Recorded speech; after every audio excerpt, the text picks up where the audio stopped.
ధరణి సమస్యలకు శాశ్వత పరిష్కారం చూపించాలని అన్నారు సీఎం రేవంత్ రెడ్డి. సచివాలయంలో ధరణిపై ముఖ్యమంత్రి రేవంత్ రెడ్డి సమీక్షలు చేశారు. ధరణిలో సమస్యలు, మార్పులు, చేర్పులు, ఇతర అంశాలపై చర్చించారు. భూ సమస్యలు నానాటికి ఎక్కువ అవుతూ ఉండటంతో సమగ్ర చట్టం రూపొందించాల్సి ఉందని అన్నారు. సవరణలపై ప్రజా అభిప్రాయం పరిగణనలోకి తీసుకోవాలని సూచించారు. కొత్త సమస్యలు తలెత్తకుండా జాగ్రత్తలు తీసుకోవాలని అన్నారు.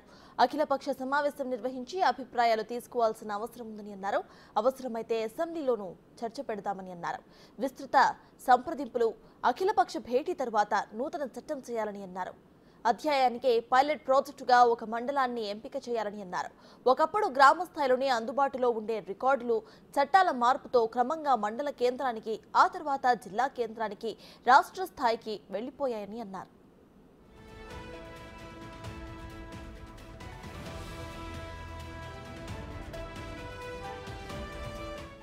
గతంలో భూ సమస్యల పరిష్కారానికి అపీల్స్ చేసుకునే అవకాశం ఉండేదని అన్నారు. ధరణితో గ్రామ, మండల స్థాయిలో అయినా ఏ సమస్యకు కూడా పరిష్కారం లేకుండా పోయిందని అన్నారు.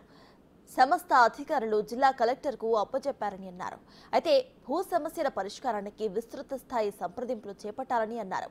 అఖిలపక్ష భేటీ ఏర్పాటు చేసి అందరి అభిప్రాయాలతో సమగ్ర చట్టం తీసుకురావాల్సి ఉందని అన్నారు. పూదాన్, ఇక పోరంబోకు, ఇక ఇనాం, కాందేశికలు భూములు సమస్యలున్న ఓ మండలాన్ని ఎంపిక చేసుకుని అక్కడ సమస్యలపై అధ్యయనం చేసి సమగ్ర నివేదిక రూపొందిస్తే పూర్తి స్పష్టత వస్తుందని అన్నారు సీఎం రేవంత్.